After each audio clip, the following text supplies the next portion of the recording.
Assalamualaikum warahmatullahi wabarakatuh. Izin memperkenalkan diri, saya Nabil Sinta Putri dengan NPM 2410116 dari Prodi Akuntansi. Di sini saya akan menyampaikan yaitu pengertian tanggung jawab hukum akuntan publik. Jadi, tanggung jawab hukum akuntan publik adalah kewajiban akuntan publik untuk melaksanakan jasa profesional sesuai dengan standar profesional akuntan publik (SPAP), kode etik profesi, dan peraturan perundang-undangan yang berlaku. Akuntan publik bertanggung jawab atas opini audit yang diterbitkan serta harus memastikan bahwa proses audit dilakukan secara independen, objektif, dan profesional. Apabila terbukti lalai melakukan pelanggaran hukum atau memberikan opini yang menyesatkan sehingga merugikan pihak lain, akuntan publik dapat dikenai sanksi administratif, perdata, maupun pidana sesuai dengan ketentuan yang berlaku. Assalamualaikum warahmatullahi wabarakatuh. Nama saya Niken Sapitri, NPM 2410120.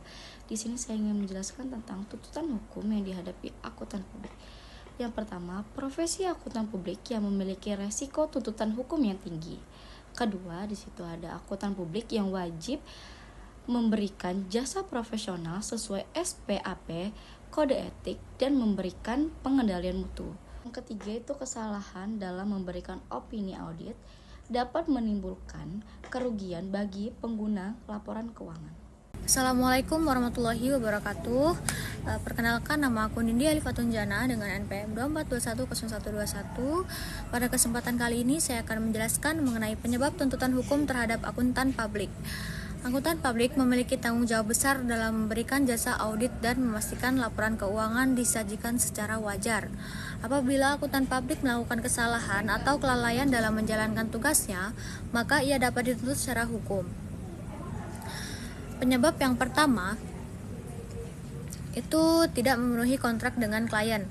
Artinya, akuntan publik tidak melaksanakan pekerjaan sesuai kesepakatan yang telah dibuat, sehingga dapat menimbulkan kerugian bagi klien. Penyebab yang kedua adalah lalai dalam memberikan jasa profesional. Kelalaian ini dapat berupa kurang teliti dalam melakukan pemeriksaan, mengabaikan prosedur audit, atau tidak mengumpulkan bukti audit yang memadai. Penyebab yang ketiga yaitu tidak menerapkan due professional care. Due professional care berarti auditor harus bekerja dengan penuh kehati-hatian, kompetensi, dan profesionalisme sesuai dengan standar yang berlaku. Jika prinsip ini diabaikan, maka hasil audit menjadi tidak dapat dipercaya. Penyebab yang terakhir adalah pemberian opini audit yang tidak sesuai dengan kondisi laporan keuangan. Misalnya, auditor memberikan opini wajar, padahal laporan keuangan masih mengandung kesalahan yang material. Hal ini dapat merugikan pihak-pihak yang menggunakan laporan keuangan sebagai dasar pengambilan keputusan. Sebagai kesimpulan, akuntan publik harus selalu bekerja secara profesional, mematuhi standar audit, menjaga integritas, serta menjalankan tugas dengan penuh tanggung jawab, agar terhindar dari tuntutan hukum dan tetap menjaga kepercayaan masyarakat terhadap profesi akuntan publik.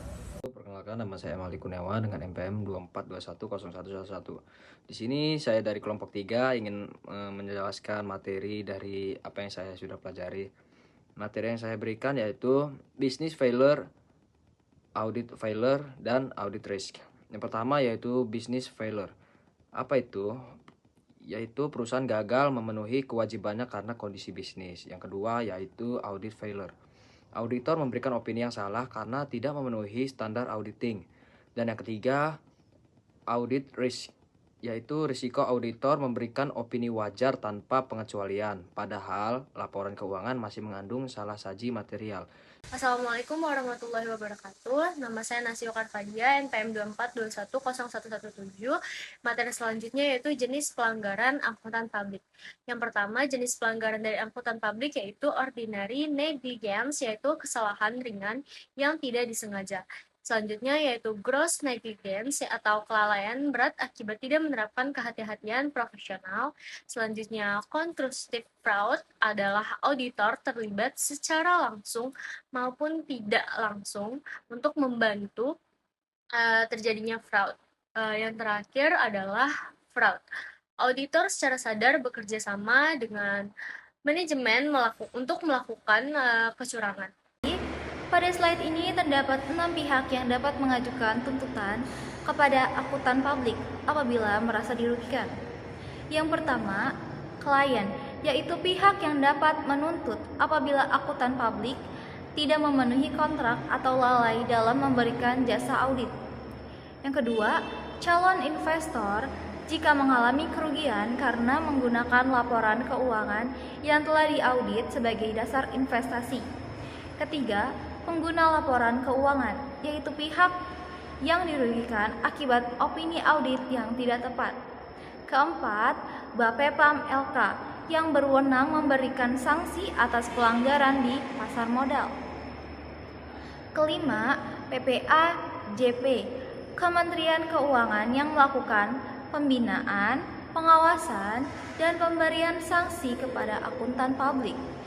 Dan yang terakhir, Bank Indonesia apabila pelanggaran berkaitan dengan audit di sektor perbankan. Jadi, tuntutan hukum terhadap akuntan publik tidak hanya berasal dari klien, tetapi juga dari regulator dan pihak lain yang menggunakan laporan keuangan. Perkenalkan, nama saya Marsiana Dananita dengan NPM 2410113. Di sini saya akan menjelaskan tentang bentuk sanksi. Yang pertama ada PPAJP Kementerian Keuangan. Pertama, peringatan tertulis. Kedua, penghentian sementara pemberian jasa. Ketiga, usulan pencabutan izin praktik. Kedua, ada Bapepam LK.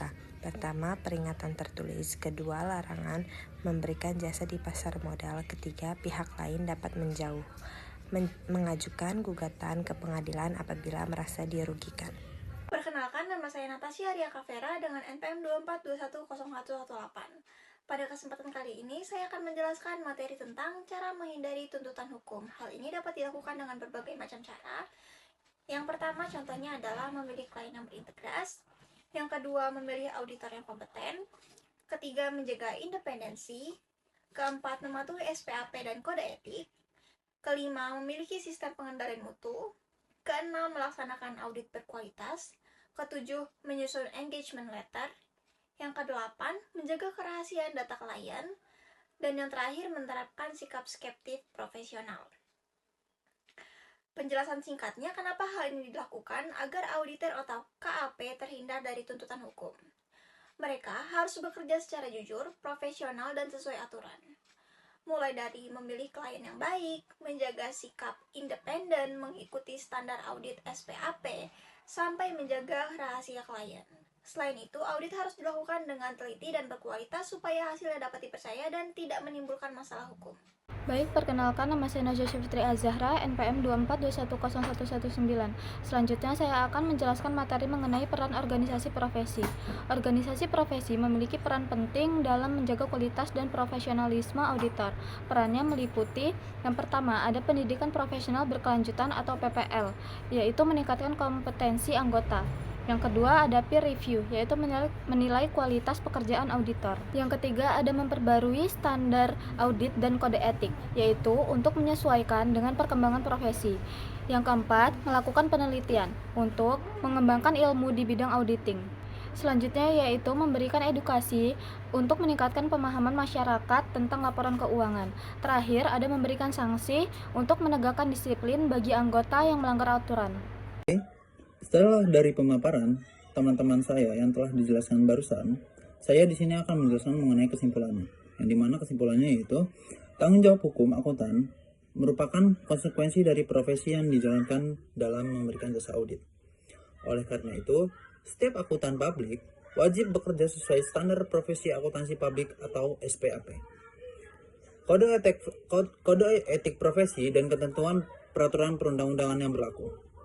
Kelalaian pelanggaran standar audit maupun keterlibatan dalam tindakan fraud dapat menimbulkan tuntutan hukum serta merusak kepercayaan masyarakat terhadap profesi.